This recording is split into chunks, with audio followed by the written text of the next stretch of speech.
What is going on, you guys? It is another episode of the Sci-Fly Zone where the multiverse meets the seventh inning stretch. It's your boys Trenton and CJ, and today's destination is the DCU, and it is also the holidays. Happy holidays, y'all. Today, we will be discussing not just the Brainiac casting and how much that reveals about Man of Tomorrow, but also discussing the next five characters that need to be casted in the DCU and the actors that we think would best portray them.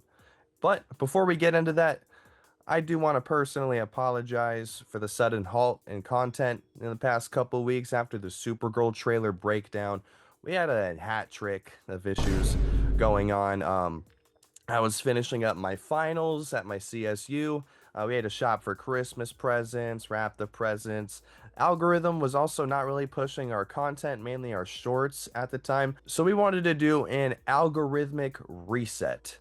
And also, we just wanted to spend some time with friends and family. You know, it's the holidays. I bet you guys were doing the same thing. But, excuse my language, we are so fucking back. Hooray! And now that we are back, CJ, give us the big news about Brainiac. Yes, we have our Brainiac casting confirmed. It has been announced. Lars Edinger is going to be your Brainiac in Man of Tomorrow. Very exciting stuff. Cool to have this question answered for us. It's a very exciting future for the DCU. I admittedly didn't know much about Lars Edinger before this. I didn't really recognize the name. I wasn't very familiar with his stuff. But the more that I look into him and the more stuff that I see from him, I'm thinking that this is a pretty good decision. I like this choice for this casting. He seems like a very talented actor. He's been around for nearly 2 decades. His first feature film was in 2007 called Everyone Else. He's also been in a couple other movies and shows as well.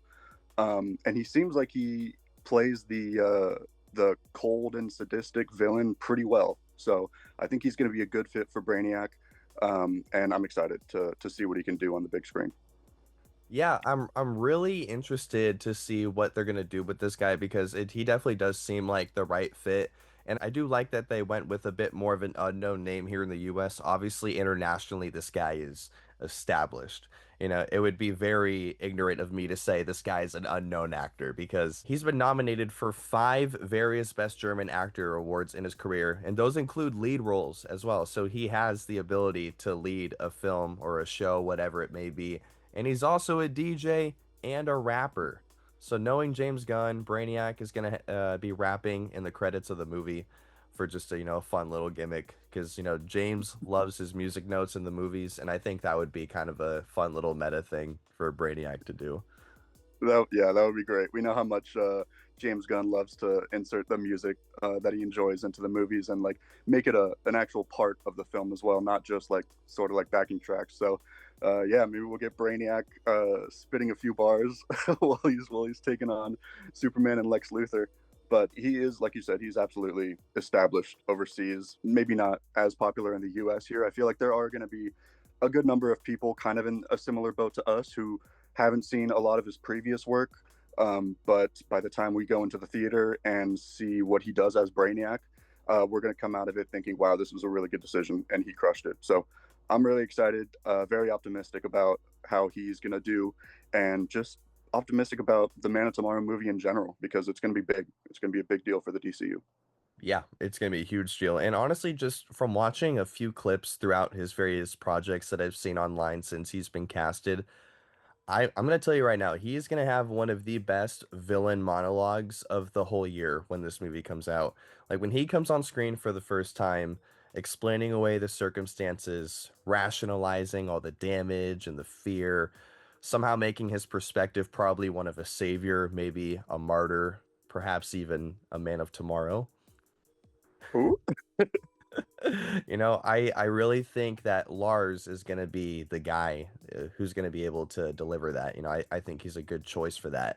And also, Lars is only 1 inch shorter than David Cornsweet, so they'll definitely be able to stand toe to toe and not feel, emasculated by each other's height, cough, cough, Lex Luthor.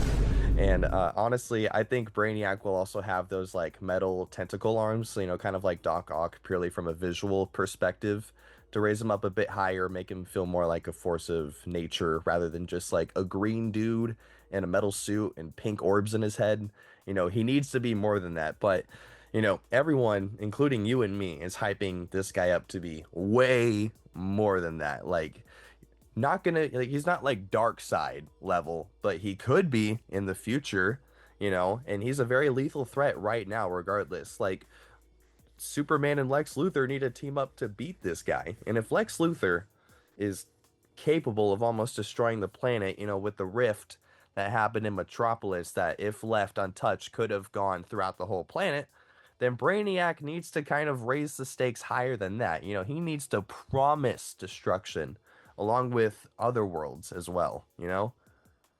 Yeah, yeah, absolutely. He's I mean he's going to be a massive part of this Man of Tomorrow movie. I feel like it's going to be more Lex Luthor and Superman on the screen most likely, but I think Brainiac is also going to be like a massive part. I mean, obviously he's the main villain, so he's going to be a huge part in this movie. But I think that a lot of people are going to come away maybe like even surprised at how well he plays this role and like how much or like how invested they are into this character. And it's going to be cool to see what Lars can do across from Nicholas Hoult and David Cornsweet, because we've already seen the dynamic and the chemistry that those two have together. So it's going to be cool to see Lars getting into that as well. Yeah, 100%. And I really feel like this role could propel him to be on like a Willem Dafoe Green Goblin like level of recognizability. Yeah, dude. This is gonna be huge for him. I mean, you already mentioned like he is already very well established outside of the United States, but I think this is gonna get a lot of people, a lot of fans in America more uh, tapped into to what he can do, and I think it's gonna really make the Brainiac character even more popular. Me too. And there's no way this is going to be the only movie he's in. I mean, if the guy has the ability to transfer his consciousness to other like physical bodies, he cannot be in only one movie.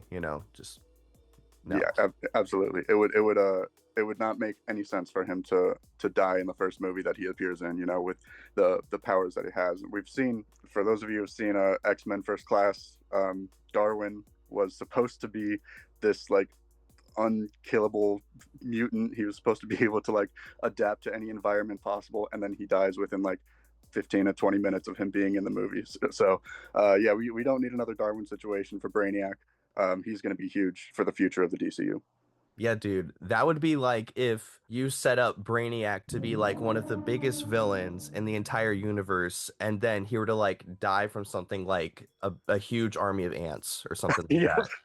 yeah, yeah. Like who would do that? That would be weird. That would be so stupid. That I could never see that happening. Yeah, man.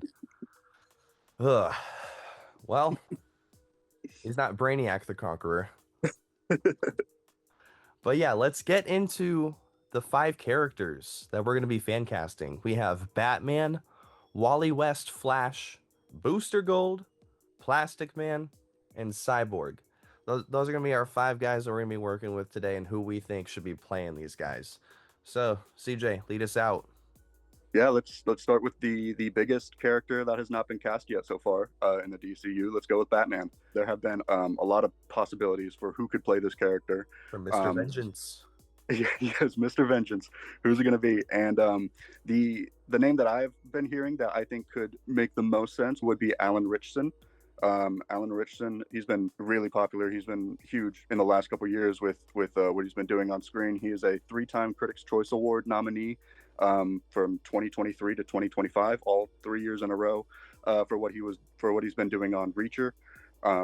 He also played Aquaman in Smallville, so yeah. He's kind of he has experience like in DC projects before. I know like the landscape of the DCU looks a lot different than what it looked like in the DCEU, but I think that is something that could come into play. He has experience playing across from some of these characters like Lex Luthor, like Clark Kent, and he's also 6'3" and jacked. He's a really big guy, so like I think that like comic book heights change all the time, like from comics to on screen.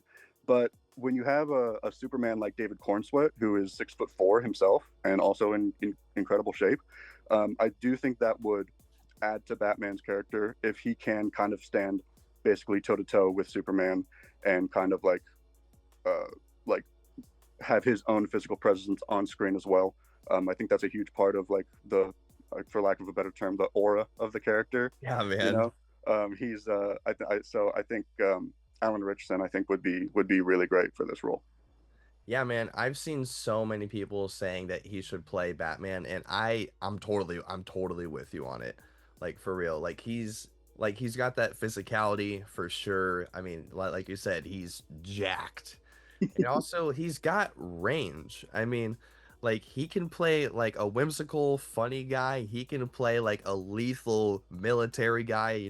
Like you said on Reacher, like the dude's got range. So I could definitely see him playing the Bruce Wayne part, and also just being like a lethal, strong Batman. Like that would be dope.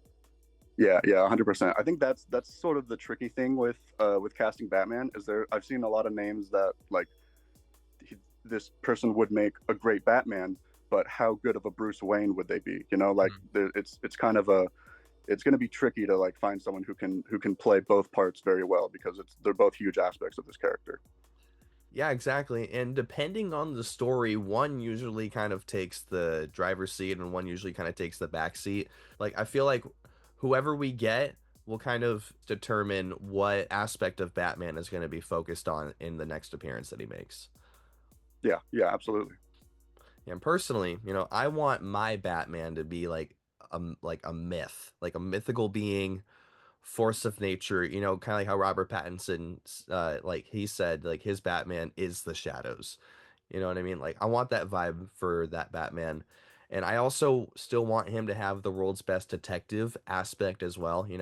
I want him to be able to just figure it out and almost like not even be able to explain it, just he's that good. Like it's just intuition for him at that point, and he also just needs to kick ass.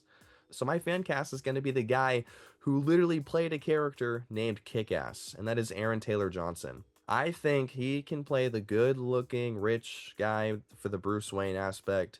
He's got the charm, he's got the physicality. And I know Craven the Hunter was not the best movie, but some of the stunts and the choreography and like the lethality, if that's even a word, that was displayed in the movie was just impressive. And I feel like seeing a very agile but also like insanely strong Batman who can also believably be Bruce Wayne at the same time would make me very satisfied with the Batman that we have on screen. And I personally think Aaron can do it. He's the perfect age. He's 35, so let's get him to do this till he's 90. Yeah, yeah, yeah. Honestly, that's a really great pick too. Yeah, Aaron is he would like you said he would do a great job bringing the like the different aspects of combat to the character. Like yeah, he can like physically outpower you, but he's also extremely agile as well. Um, and yeah, like I think he could do a great job playing that. Like you said, the world's best detective as well. He could bring that element to the character just as much. So yeah, I think that would be a really good casting as well. Hell yeah. And Thank yeah, you. like you said, get him to do it till he's 90. Yep. And he's got good comedic timing too. Like I really think he would be able to, if we were to put this in a baseball perspectives, I think he'd be a five-tool player for Batman. Yeah, yeah, nice. I like the reference. Yeah, I feel like that's kind of an underrated aspect of Batman. People don't typically think of the comedic side of him. They think of more so like the brutality or like the vigilante. But yeah, that it's the comedic side of it is uh, adds a lot to the character as well, and he would do a great job with that. Yeah, it's got to be like that dry humor. You know what Yeah, I mean? hmm yeah, yeah, for sure. Yeah. So, uh, Flash. Yeah, so I'm going with someone who has experience in superhero movies as well. We we actually just mentioned this movie earlier. I think Lucas Till could be really good for Flash. I think he could be a great casting for Flash. He hasn't had too much going on in the last couple of years, but as I mentioned, X-Men First Class. A lot of people might know him from that back in 2011. I think he resembles the Flash like quite a bit. I know he's 35 now, but with his shave, like when he shaves his facial hair, he still looks like he's in like his mid 20s. So I think that he could. Not only would he look the part, but I think he like could play into the personality as well. I think he could do a good job with like the dorky but intelligent and like hopeful aspects of the Flash. So Mm-hmm. I think that Lucas Till could be a great casting for that, and it could kind of reintroduce him to the big screen in a way. Yeah, for sure. He played Havoc, right? Yes, yeah, Yeah, Scott Summers' brother. I don't remember Alex Summers. I think. yeah, Yeah, yeah. I would definitely love to see him wreak havoc as Flash. yeah, yep, that would be great. Yeah, honestly, like if they ever did like a multiverse crossover, like have him run through the Speed Force and have him see like his variant of Havoc running by, Oh yeah, that'd be cool. that'd be cool. Um, well, yeah, no, I could totally see that, and a lot of other people have definitely fan casted him as well. So I totally see that, and he's got the body type for it. Yeah, yeah, for sure, definitely, 100. Like you couldn't cast Alan Richson as Flash. Yeah, right. That would be a completely different character. What's that one animated show where it's like the super ripped blonde guy, black t-shirt, like Johnny Bravo. yeah, like Alan Richson is Johnny Bravo. Yeah, that's that's perfect. Yeah, it was a live action Johnny Bravo for Alan Richardson. That would make so much money. That would make a ton of money. That would make a ton of money. Yeah, man. All right. So me, I'm going Riverdale's KJ Appa. I see a lot of Wally West having red hair, and this guy's got the perfect red hair. So I just want to I just want to check that off the list. Like just purely from a visual standpoint, this guy looks like Flash to me. But I know you can't just cast people who look like the character. They got to match it in some other perspective. And I do think he also has the personality for it. And also, he's done with Riverdale. The show ended a few years ago, and he's been focusing on movies now. So, given the scheduling aspects of the industry, this would be a perfect time to cast him. And plus, people our generation would recognize the name because he was in Riverdale. And I know some people would be really curious to see how he would be able to handle a title like this after doing something like that. And especially after Ezra Miller was the last Flash. And that was, y'all know. Y'all know. So, I really think he would be a good Flash, and he's also, I think he's 28 right now, so he's a perfect age. Again, he could do that till he's 90 as well. Yeah, yeah. They could just have the same cast for the DCU for the next half century. Honestly, yeah. KJ Appa is a great pick as well. You mentioned what he did in Riverdale, extremely successful show, and it would be interesting to see. How he would fit into this to the DCU and these superhero characters, because the DCU is a pretty different vibe to Riverdale. There's a lot of differences there, obviously. But yeah, I think he would be great. Like you said, he absolutely looks the part. But he would do a great job with the personality aspects of it as well. And there is that aspect that you mentioned of like bringing in eyes of like our generation, like a lot of us are familiar with him because of the show with Riverdale, with what he did with that, and there would be a lot of people interested to see what he could bring to the Flash as well, aside from just looking exactly like him, you know. So, so yeah, I think that's a great casting choice. I think he would fit the role extremely well. Yeah, just a college Flash. Yeah. That'd Yep. be cool. Yeah. So, booster gold. Who's gonna boost your gold, CJ? Yeah, so we a couple months ago we did a video talking about Booster Gold and the information coming out about it. We gave a couple names of who we thought could play this character, and you mentioned a name that honestly I didn't put much thought into at the time. But the further along we go, the more and more I could see it happening. I think Shane Top could be a really good Booster Gold. I had the same name. You have the okay, good. Yeah. I'm glad we agree on that. I mean, I think he would fit in really well. I've been seeing so many pictures of like photoshops of like the Justice League, and it's like Shane's face under the helmet, and you can see it through the mask. And I think it fits well.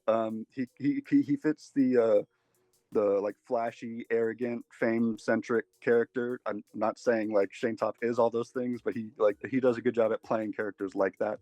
And obviously he has been in Hollywood and he has done movies and TV shows for a long time. His first project was in 2006, and he also he was in the Goldbergs as well. So he's been acting for nearly 20 years now at this point, and people I feel like kind of forget about that sometimes because of what he does on YouTube and what he does with Smosh and how like big that's gotten. I know for a lot of people it's hard to see Shane Top and not think about Smosh, you know, Mhm. for a lot of people, at least for people on YouTube as much as I am. Yeah. Um, but I think that that could kind of help him. I think he could kind of play into that aspect a little bit. I feel like he would kind of stick out like a sore thumb compared to some of these other characters or some of these other actors playing these characters. But Um, honestly, that's what Booster Gold is, though. He's supposed exactly, to stick out like a sore thumb because he's a fake superhero at heart, but then he actually becomes one over time. It would be perfect. exactly. Yeah, it's a great like character arc. I love the character arc of Booster Gold, and I think that Shane Top could be great with that. And I don't know. It would be cool to see him like with like David Cornsweet and Nicholas Hoult and guys like that if they ever do crossover movies like that. Yeah, no, for sure, for sure. I totally agree. And I think it would be really interesting to see what he would be able to deliver given like a full studio level of investment and direction as well. Yeah, yeah, absolutely. He could he already has a lot of experience himself in like Hollywood and doing projects, but getting like tips and pointers from other people who are like actively like have been in this like consistently for this long, I think could really benefit him as well. Yeah. Although if I had to go another name that was a bit more like established in just like strictly Hollywood, because obviously Shane is diving a bit more into Smosh, like you said. So if I had to pick someone who was more, I guess, boxed in to Hollywood, I would go with Arnold Schwarzenegger's son, Patrick Schwarzenegger, most notably from the Boys spin-off show Gen V, where he played the character Golden Boy. That would be pretty cool. I would like that a lot. Um, I mean, it kind of fits perfectly. Booster Gold, Golden Boy. It's like Yeah, he's I didn't even basically realize that. Damn. Wow. Booster Golden Boy. Yeah. That they would be could they could awesome. merge the characters. They could make one variant of both of them combined. But yeah, he's got range. Patrick Schwarzenegger, he's got range. He really impressed me with like his limited appearance in Gen V, because watch the show. But he's got the chops and he looks the part too. I really think he would also be able to deliver on Booster Gold. Yeah, I totally agree. I think he would fit in very well. I think both of those castings would be great choices. Hmm. All right, so Plastic Surgery Man, what do you got? So I'm gonna go with another guy who sort of in a similar vein to Shane Top hasn't really gotten his fame from like doing big movies or TV shows, but I'm gonna go with Ben Schwartz. I think Mhm. that Ben Yeah, Schwartz would be he's been great. one of the biggest names for Plastic Man. Yeah, he's that's what I've been seeing. The character of Plastic Man is like kind of another, almost kind of like Booster Gold in the sense that he like sticks out from the rest of the people. He's like wisecracking all the time. He's a lot more goofy. I've heard him described as an infectual idiot, which is just a really interesting way to describe him. But I mean, it kind of fits. I like it, and honestly, I see a lot of Ben Schwartz in that. Like not only with the way he looks, but also in his personality. Ben Schwartz he has his own show. He does a long form improv show that he does. So um, that I think would really help him like kind of get into character because I mean he like as many actors, it's like what he Sorry, I have a fun idea. okay. What if, Plastic Man gets his own show, but it's Mhm. actually like the Plastic Man show? Like he's a host of his own show in the Oh, DCU. that would be so could And he does like all of his like theatrics with his body stuff on the show, and he can have Peacemaker on. Yeah, that would be so cool, man. That would Like be great. he could be a podcaster. He could Yeah. be a podcaster, yeah. And I think like I think Ben Schwartz could fit that really well. Mhm. There's and Yeah. not only like there's more to Plastic Man than just like being a goofy guy. He does have like his past. He has like his criminal past that he's like trying to move on from. So I think it would be cool to see Ben Schwartz play that like the not only like the goofy side of Plastic Man, but also the more serious side and like the conflicting Yeah. ideas going on. Yeah. Plus, I'm pretty sure he's borderline unkillable. Yeah, that makes sense. I think. Yeah, like I I'm think he pretty is. sure Yeah, like whatever's going on, he can just adapt to it and like just deflect it off or whatever. Like I'm yeah, pretty sure he's like actually like even though he's like very goofy, he's like one of the strongest characters in the DCU. So it would be cool if like, let's say they did that show thing, where he's just like a goofy comedic guy, but then like circumstances, call for him to for a higher purpose type yeah, type stuff. yeah. Absolutely. Yeah, that would. I think that would be. That's. I think that's a great idea for a show. That would be. That would be so awesome. I would really enjoy that. Same. Yeah, cool. Personally, my guy would be Max Greenfield from the show New Girl. If you looked up on YouTube a compilation of his character on New Girl, I mean, that alone would sell you on him being Plastic Man. Like he carries the show in my opinion in terms of the comedy and like the situations he finds himself in. And what was that term you said? Like the respectful idiot? Infectual idiot. Yeah, Infectual idiot. I mean, this guy is the epitome of that. Like he's hilarious, and I think he would be able to deliver on like the unpredictability and cartoonish aspect of the character as well. And he's 46, so he's a little older, but he looks really young. So I feel like he could play like 10 years younger, and, do it for like 3 to 5 movies and be on his way. yeah, yeah. Totally. He would be a great fit for for Plastic Man as well. He was easily one of the best aspects of New Girl. That show. He was great on that. Um, I'm kind of shocked that he's 40, hearing that he's 46 Me because he too. I absolutely does thought, not look yeah, like. he does not look 46 at all. I know like New Girls is like, or New Girl is like kind of an older show now, but Yeah. like you could have convinced me he was like 33 or 34. Like Yeah. he doesn't look his age at all. And like yeah, he absolutely could bring the personality aspects of Plastic Man as well. Um, Another infectual idiot kind of character. Um, Once again, not saying that he is an idiot, but he is good at playing Yeah. an idiot. You know, Yeah. he's good at pretending to be an idiot. So yeah, Yeah. I think he would be a great fit. Yeah, exactly.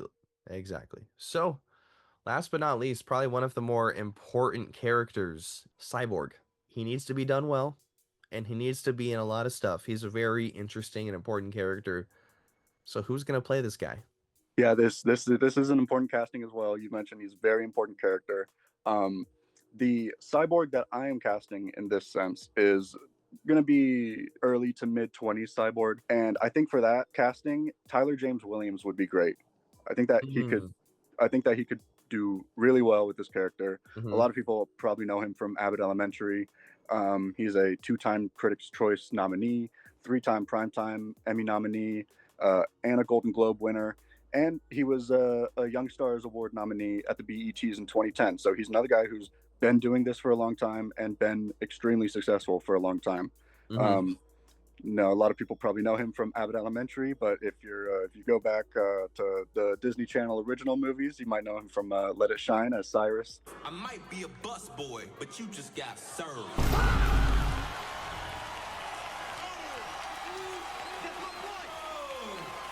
Yeah. One of my favorite Disney original movies ever. But so maybe there's a little bit of bias there, but I think that Tyler James Williams would be great. I think he could do a really good job playing like the mature, intelligent young adult. I think he could bring a lot of what he's done in previous roles to this character as well as originating it and making it, you know, his own thing as well. Mm-hmm. Um, and I think he could do a good job, sort of with the conflict that Cyborg has as like you know being like part human, part like machine. And I think that he could just do a really good job, kind of portraying. Where Cyborg is at and where he fits in with the rest of the group, being like you know not completely human Mm-hmm. technically, but like also like having an extremely important role in the Justice League and in the Yeah. DC in general. So I think that he could do a really good job with this character. Totally. Yeah. And I think he would need to bulk up just a little bit Yeah, because like he has been pretty skinny, yeah, compared to what, Cyborg, typically looks like. So I you've seen guys bulk up in Hollywood. You know, he could do it, and he's definitely got the range for it. I could totally see that. Totally, yeah. We can get him on some on a regiment or some slip him some steroids or something, you know. Yeah, totally. So, my guy for Cyborg, this guy has been in a lot of sci-fi stuff, and he could do this. You know, I know I've been saying it for almost every guy I've been picked, but he could definitely do this till he's 90, given he's treated with respect and due diligence, and that is John Boyega. Ooh, I think he could play to a mid 20s. And, you know, I particularly his performance in They Clone Tyrone, him showing being a younger character in that, I feel like he could channel some of that into this cyborg. You know, like he's definitely hard, but he doesn't know everything about the world or the situations that he's inserting himself into. And then the other characters can kind of guide him and help him channel like his talent and what in his capability into like actual goodness, and not just like him throwing himself into like bad situations because he's not thinking through straight, you know? yeah, I really like that casting. I like that a lot. I could absolutely see that. He is not only does he have like he has the build for it, but he also has the chops as well. He's got the range. He knows what he's doing. He's very established at this point. And yeah, dude, I could totally see him like being one of the faces of like the future of the DCU. I think that he could absolutely bring bring an awesome just bring a great performance to Cyborg. I think that he would fit in really well. It would be great to see him like as a counterpart to some of the other characters that we already have, some of the other actors that are going to be in the DCU. Um, I really like that casting a lot. Thank you, I man. like that a lot. Yeah. Yeah, and he was really good as Finn in Star Wars, although obviously he was done super dirty by the writing, but you know, this is where a big studio can do him justice for his acting abilities, you know? Yeah, yeah, absolutely. And like I know a lot of the several of the sequel Star Wars movies were not received very well, and that's really not to the fault of the actors themselves. Like they they were all like they all did really well with what they were given. It was just a lot of the writing that people didn't enjoy. But I really enjoyed Finn's character. He was one of my favorite parts of the sequel movies. And yeah, I think he would fit right into the DCU. Me too, man. So James Gunn, make it happen. Make it happen, You man. heard it here first. Let's do it. I do want to mention a couple honorable mentions that I just kind of thought of. For Cyborg? One for Cyborg, and then there's one for Batman that I wanted to mention that I All right. forgot to. But another like really interesting casting for Cyborg could be Eli Gorey. He's been in a lot of projects, but the one that I remember him the most for is what he did in One Night in Miami. Mhm. 2020 movie, one of the best movies of the 2020s in my opinion. It was one of my favorite movies that I've seen. Yeah. He played Cassius Clay, who would later go on to be Muhammad Ali. He was just an excellent. He had an excellent performance in that movie. I mean, that movie like it was an incredible movie for like everybody in it were amazing. So I think that I think he would be really cool as a cyborg too. He's got the build and he's got the range as well. And he's Um, 31. yeah, yeah, he's young. He could do this for half a century. He could fit right in with the other guys. Um, and then another one that I don't I do not see this happening at all. I don't think this is at all possible, but I think we've been watching the Charlie Cox Daredevil series in the last couple weeks. I think that Batman, played by John Bernthal, would be kind of crazy. I Hey, let think, me tell you something. Tell you a few things. I'll tell you what, man. I'll tell you that right now. I'll tell you what I think. I'll tell you why. Tell you what. I'll tell you what. I tell you what, man. I'm gonna tell you right now. Let me tell you something. But I can also tell you. Let me tell you something. That would be I think whoa. that Okay, that I haven't heard of that, or I don't know how many people have thought of that, dude. But that's really interesting. Wow.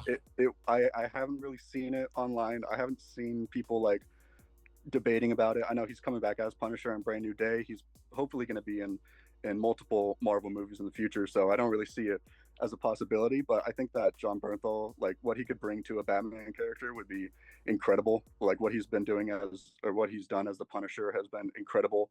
And I would love to see him in that black suit, and he could bring like some really great like intensity to that character. And hey, maybe we could see him kill somebody. You know, who knows? That's true. Plus, like this guy has some like the widest range I've ever seen an actor have, or at least okay, not ever seen, but he is a huge range. Like somehow he can be like a very soft, caring individual and also a psycho killer. Yeah, like within a couple scenes, he can switch to that. It's incredible. He has just incredible range. He's so extremely talented as an actor, and he also seems like a really good guy. So you know, that's points to him as well. Yeah. All right, I'm sold. That'd be really cool. Make it happen. Yeah. Oh my gosh.